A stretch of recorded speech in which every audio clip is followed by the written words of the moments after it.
Selamat ya, sekarang kamu jadi wakil ketua kelas. Hehe, terima kasih Kiki.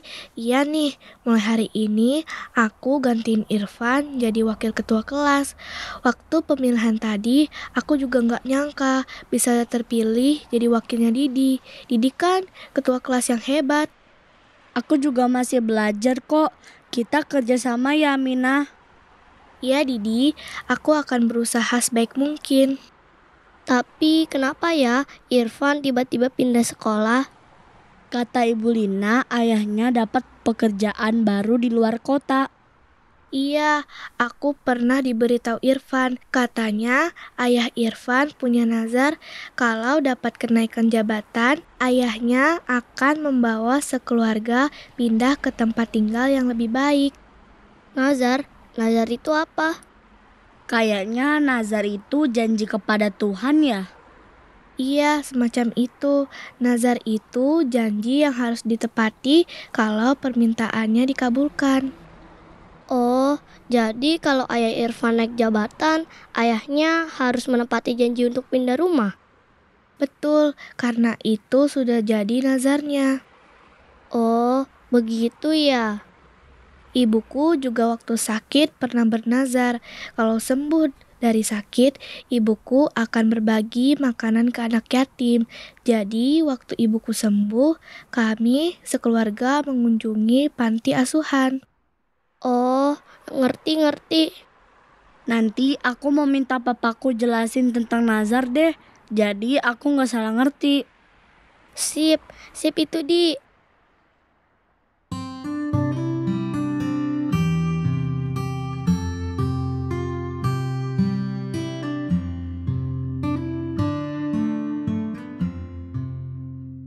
Pa, apa papa pernah punya nazar?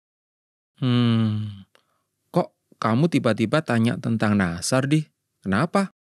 Tadi waktu pulang sekolah, Didi, Kiki, dan Amina ngobrol tentang nazar.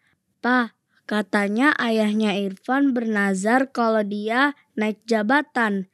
Dia akan membelikan rumah yang lebih baik buat keluarganya. Nazar itu janji pada Tuhan kan, Pa? Pa, aku juga pernah dengar soal nazar, tapi nggak terlalu ngerti. Papa jelasin sekalian buat Santi ya, Pa? Nazar itu janji yang dibuat seseorang kepada Tuhan. Biasanya orang bernazar dengan mengatakan, "Kalau Tuhan menolongku dalam hal ini, aku akan melakukan sesuatu sebagai bentuk syukur." Berarti kalau seorang bernazar, dia harus menepatinya ya? Iya, Di. Dalam iman Kristen, kita diajarkan bahwa kalau kita membuat janji kepada Tuhan, kita harus menepatinya. Sebab Tuhan mendengar setiap janji kita. Ada contoh nazar dalam Alkitab nggak, Pa? Banyak contoh nazar dalam Alkitab. Salah satu yang terkenal adalah kisah Simson. Kalian tahu siapa Simson? Aku tahu, Pa. Di sekolah juga kami baru belajar tentang Simpson. Dia punya kekuatan yang luar biasa. Betul, Di. Malaikat Tuhan memberitahu ibu Simson bahwa anak yang akan lahir harus menjadi seorang nazir Allah. Nazir itu apa, Pa? Nazir itu orang yang dikhususkan oleh Allah. Biasanya mereka dipilih sejak lahir dan harus menaati aturan atau nazar tertentu. Tuhan memberinya kekuatan luar biasa karena dia adalah nazir Allah. Simson tidak boleh memotong rambutnya, tidak boleh minum anggur, dan tidak boleh menyentuh sesuatu yang najis. Nazar itu merupakan perjanjian dengan Tuhan agar Simson tetap mempunyai kekuatan yang luar biasa untuk menolong bangsanya.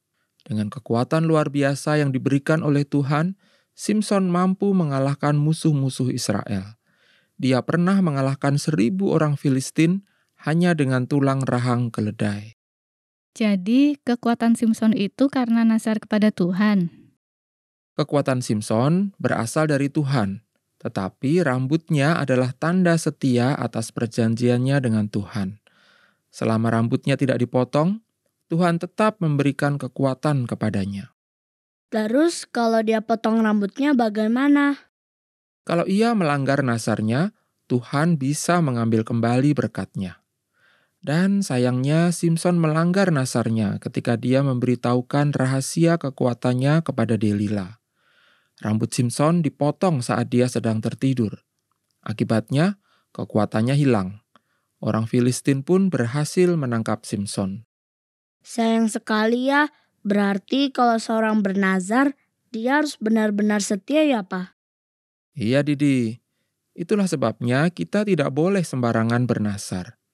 Kalau kita membuat janji kepada Tuhan, kita harus siap menepatinya. Kita berdosa jika melanggarnya. Jadi nasar itu bukan seperti doa ya? Doa adalah permohonan kita kepada Tuhan. Sedangkan nasar adalah janji yang kita buat. Tuhan ingin kita setia dan bertanggung jawab terhadap janji kita. Karena itu, lebih baik tidak bernasar kalau kita tidak yakin bisa menepatinya. Aku ngerti sekarang, Pak. Itu sebabnya karena ayahnya Irfan sudah bernazar, dia harus menepatinya, ya. Benar, itu bentuk kesetiaan dan tanggung jawab. Tapi yang paling penting, kita harus selalu percaya bahwa Tuhan mendengar doa kita, baik dengan atau tanpa nasar. Terima kasih Pak, aku jadi lebih ngerti tentang nasar. Berarti kalau Kak Santi punya nazar mau traktir aku kalau nilai ujiannya bagus, itu juga termasuk. Itu sih maunya kamu, Di. Ingat ya, kalian nggak boleh sembarangan bernasar loh. Nasar itu harus ditepati, makanya harus dipikirkan matang-matang. Janji kepada Tuhan itu bukan main-main. Ya, Pak.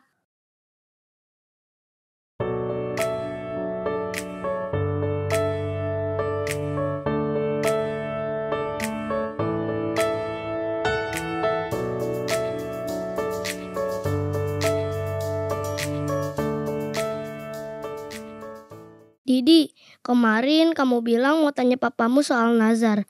Gimana? Udah dijelasin belum? Udah Ki, Papa bilang nazar itu janji kepada Tuhan yang harus ditepati, gak boleh main-main. Oh iya, berarti sama aja dengan ajaran di agamaku. Berarti kita harus berhati-hati kalau membuat janji ya. Janji itu hal yang serius, apalagi janji kepada Tuhan. Serem juga kalau kita lupa sama nazar sendiri. Jadi kalau ada yang janji mau traktir kalau nilai ujiannya bagus, dia harus tepati kan? Iya, gak boleh pura-pura lupa. Berarti kalau Didi nazar, traktir kita pas ulang tahun harus ditepati. Hah? Aku gak bikin nazar begitu deh. Belum sih, tapi kayaknya boleh juga tuh. Didi, kamu kan anak baik, masa nggak mau traktir teman? Traktir mah traktir, tapi itu bukan nazar, hahaha. Tapi kalau kamu bilang, aku janji bakal traktir teman satu kelas kalau aku dapat hadiah ulang tahun dari papa, itu jadi nazar kan? Hahaha, kalian ini bisa saja. Hahaha, kami cuman bercanda kok. Kalau betulan, bisa-bisa dompet Didi jebol. Makanya kita gak boleh sembarangan berjanji. Tapi kalau niat baik, terus memang sanggup, boleh dong. Iya, tapi jangan berjanji kalau gak yakin bisa ditepati. Iya, betul itu. Tapi balik ke soal ulang tahunku tadi. Hah? Mau traktir beneran? Kalau bisa, aku pengen traktir. Tapi ini bukan nazar, gak apa-apa kan? Santai aja, Di. Kalau ditraktir aku seneng. Kalau enggak apa-apa kok. Yang penting kamu gak terpaksa. Mudah-mudahan aku bisa traktir kalian ya. Hore, Didi baik banget.